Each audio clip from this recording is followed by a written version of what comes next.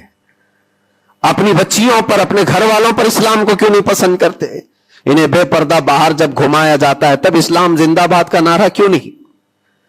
یہ شادی ہال میں کبھی جا کر دیکھیں، یہ پارٹیوں میں جا کر دیکھیں، اندازہ بھی نہیں ہوتا کہ یہاں مسلمانوں کا جم غفیر ہے.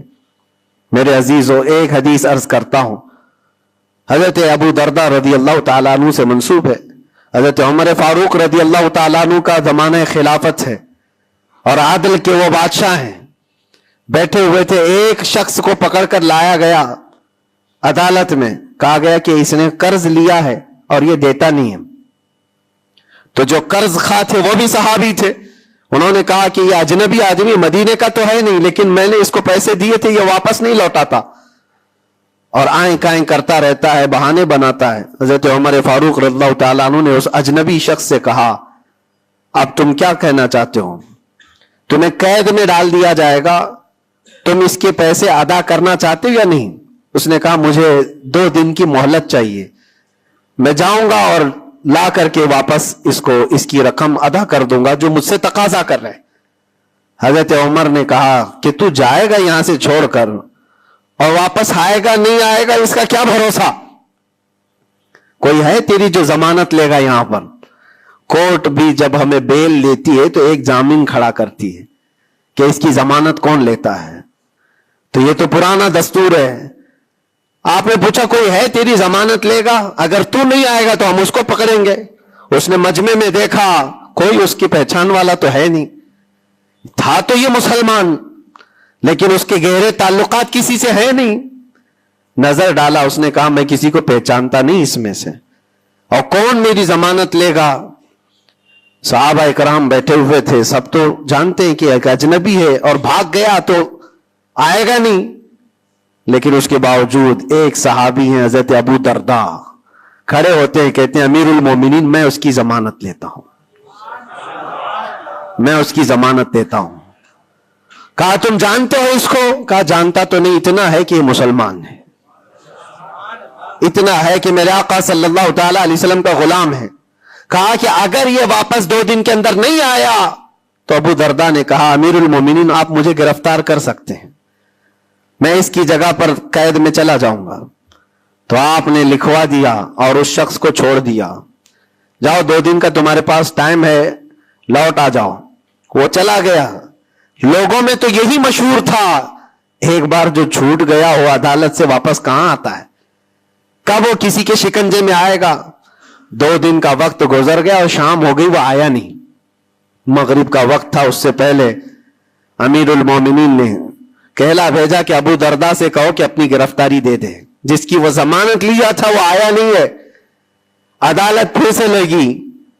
قرض خواہ جنہوں نے قرض دیا تھا وہ بھی تھے, اور حضرت ابو درداء کو لایا گیا. کہا کہ میں تیار ہوں.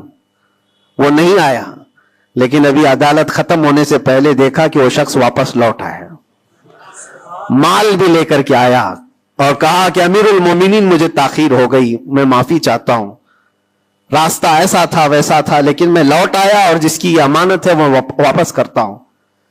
حضرت عمر فاروق رضی اللہ تعالیٰ عنہ نے فرمایا ٹھیک ہے, جس کا قرض ہے, جس کے تم نے لیے تھے اس کو لوٹا دو. اس نے جب وہ قرض خواہ جو صحابی تھے ان کو لوٹانے کی بات کی کہ آپ کی امانت آپ لے لیں, تو کھڑے ہوئے اور کہا کہ میں معاف کر دیتا ہوں, جو تو نے لیا تھا اس کو میں نے معاف کر دیا, جاؤ.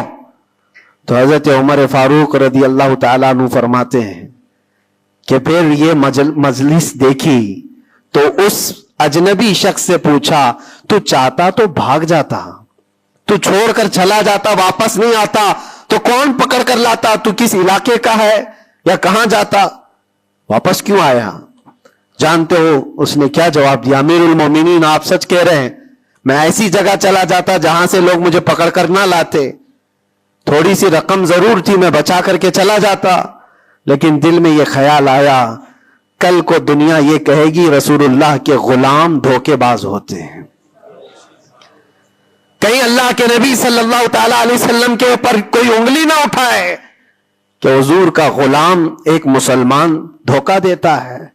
اس لیے میں واپس لوٹ آیا, میرے لیے دنیا حقیر ہے, میرے مصطفیٰ کی نسبت بہت بلند ہے. امیر المومنین نے ابو درداء سے پوچھا کہ اے ابو درداء, تم ایک اجنبی شخص کی ضمانت لینے کو تیار ہو گئے, تمہارے اندر کیا جذبہ آ گیا ایسا؟ ابو درداء نے کہا امیر المومنین میں نے دیکھا یہاں پر حالات ایسے کہ اس کو پہچاننے والا کوئی نہیں, اور اگر ہم میں سے کوئی بھی نہیں اٹھتا تو یہ شخص اور اس کے بعد آنے والی قوم یہ کہتی حضور پاک صلی اللہ علیہ وسلم کے غلاموں میں مدد کرنے کا جذبہ ختم ہو گیا ہے. نبی پاک صلی اللہ تعالی علیہ وسلم کے غلاموں میں مدد کرنے کا جذبہ چلا گیا. کوئی اگر یہ تانا مارتا اس لیے میں کھڑا ہو گیا, زیادہ سے زیادہ کیا ہوتا کہ میں قید میں چلا جاتا, لیکن میرے نبی کی ذات پر کوئی انگلی تو نہیں اٹھا سکتا. حضرت امیر المومنین نے اس صحابی سے پوچھا تم نے قرضہ معاف کیوں کر دیا, اور عدالت میں مقدمہ کیا تھا, معاف کرنا تھا تو پہلے کر دیتے. آپ نے کہا کہ میں اس کو پہلے پہچانتا نہیں تھا, لیکن یہ جب 2 دن کا موقع لے کر گیا بھی اور واپس لوٹ آیا بھی تو امیر المومنین میرا تو یہ حق بنتا ہے کہ میں اس مسلمان کا قرض معاف کر دوں, اس لیے کہ میرے دل میں بھی یہ خیال آیا کہ اگر میں معاف نہ کرتا تو کل کو دنیا یہ کہتی کہ رسول اللہ کے غلاموں میں معاف کرنے کا جذبہ بھی چلا گیا. یہ ہے پورا دین, یہ ہے پورا دین.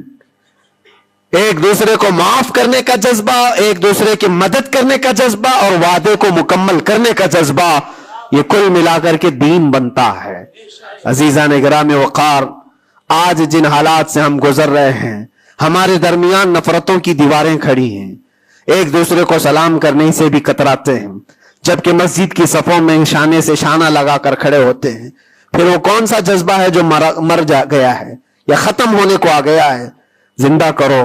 ہم اس نبی پاک صلی اللہ تعالی علیہ وسلم کی امت میں ہیں, اس نبی پاک صلی اللہ تعالی علیہ وسلم کی امت ہے جہاں ہماری جان جا رہی ہو لیکن میرے پڑوس میں کوئی پیاسا ہو تو ہم پانی نہ پی کر اسے پانی پلا دیتے ہیں. ہماری یہ تاریخ رہی ہے کہ نہیں رہی ہے؟ صحابہ اکرام کی یہ تاریخ ہے. مدینہ طیبہ کو جا کر دیکھ لینا, نبی پاک صلی اللہ تعالی علیہ وسلم کے اس پاک زندگی میں ایسا بھی تھا کہ ایک صحابی کے گھر گوشت کا تحفہ آیا, بھنا ہوا گوشت تھا, کسی نے دیا, انہوں نے یہ سوچ کر کے بغل میں دے دیا مجھ سے زیادہ بھوکے میرے پڑوسی ہیں. پڑوسی نے یہ سوچا مجھ سے زیادہ میرا پڑوسی بھوکا ہے. وہ گوشت کی بھنی ہوئی سری بکری کی مدینے میں ایک رات میں سب گھروں میں گھومتی گھومتی اسی پہلے صحابی کے گھر آ گئی. ہر ایک کو یہ خیال تھا مجھ سے زیادہ حق اس کا ہے, ہر ایک کو یہ خیال تھا مجھ سے زیادہ اس کا حق ہے. عزیزان گرامی وقار, آج جو حالات ہیں وہ بہت بدلے ہوئے لگتے ہیں.